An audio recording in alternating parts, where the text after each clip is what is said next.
Halo selamat pagi pemirsa, saya Chandra Dewi kembali hadir menjumpai Anda tentunya dalam Cerdas 5 Menit. Pagi ini kita membicarakan seputar mempertahankan gaya hidup. Dan di studio Metro Manulife saya telah ditemani oleh Bapak Lugowo Kusumonegoro, Presiden Direktur dari PT Manulife Asset Management Indonesia. Selamat pagi Pak Lugowo. Selamat pagi Pak Chandra.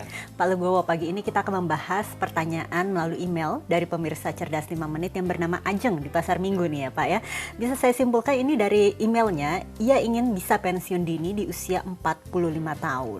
Nah, dia juga inginnya juga bisa memiliki gaya hidup yang seperti saat ini, saat masih bisa bekerja ya. Nah, bagaimana caranya? Itu pertanyaannya Pak, bagaimana? Oke, tadi umur 45 masih muda sekali gitu, jadi harusnya masih usia produktif. Jadi bagaimana caranya mempertahankan gaya hidup sekarang saat kita produktif dan nanti pada saat kita tidak lagi mempunyai penghasilan atau pensiun gitu. Gaya hidup itu kan sebetulnya pengejawantahan atau perwujudan dari diri kita yang ingin kita tunjukkan dan ingin dilihat oleh orang lain. Jadi di situ ada pengaruh agama, budaya, faktor keluarga, ya nilai-nilai dari keluarga, nilai-nilai sosial, ada juga desakan dari lingkungan gitu. Saya harus punya gaya hidup seperti ini gitu. Tapi yang kebanyakan kita lupa adalah gaya hidup sebetulnya harus mencerminkan kekuatan atau kemampuan finansial kita.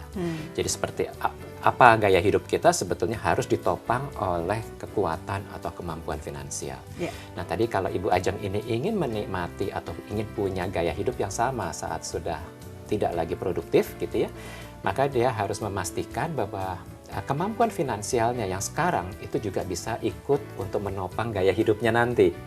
Ini jadi, cukup sulit ini Pak, untuk paling tidak harus menopang pada saat setelah pensiun ya, kemampuan finansialnya harus kuat dong. Ya harus dipersiapkan apa kalau begitu? Yang nomor satu, mempersiapkan gaya hidupnya nomor satu. Jadi jangan punya, kalau saya tidak sarankan kita punya gaya hidup yang jauh di atas kemampuan finansialnya. Ya biasa-biasa saja, kalau saya mampunya segini ya kayak saya gaya hidupnya seperti ini. Itu yang seringkali orang kita susah tuh.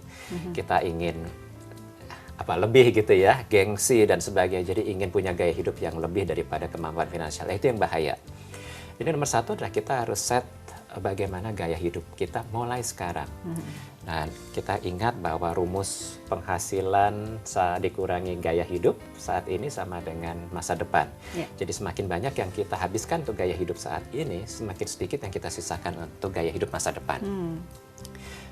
Nah, artinya saat kita produktif, dan kalau Ibu Ajeng ini mau produktif sampai 45 tahun, which is pendek sekali gitu ya, itu harus mempersiapkan tabungannya, investasinya, sehingga nanti pada saat pensiun, itu bisa hidup dari tabungannya itu sendiri. Tapi emang bisa tetap memiliki gaya hidup nantinya yang sama dengan pada saat ini, dengan pada masa pensiun nanti ya Pak ya? Memang memungkinkan?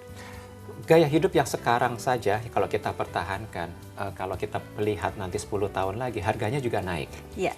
Jadi kita harus pastikan apa yang kita tabung saat ini, selain cukup untuk umur kita nanti, juga cukup untuk mengejar inflasi gaya hidup itu sendiri gitu. Dan makanya saya tadi katakan 45 ini usia yang muda gitu. Karena di Indonesia pensiun 55 itu adalah usia yang paling muda di Asia gitu ya, di mana-mana. Saat kita masih sangat produktif.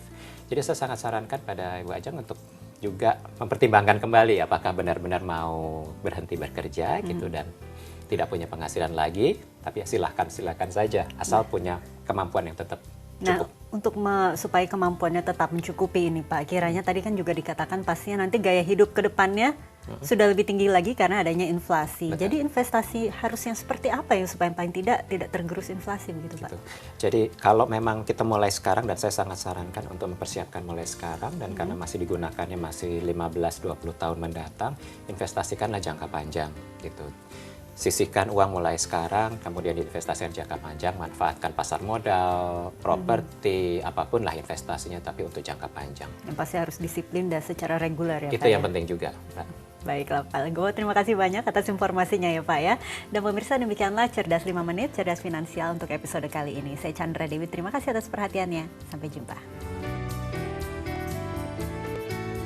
Dipersembahkan oleh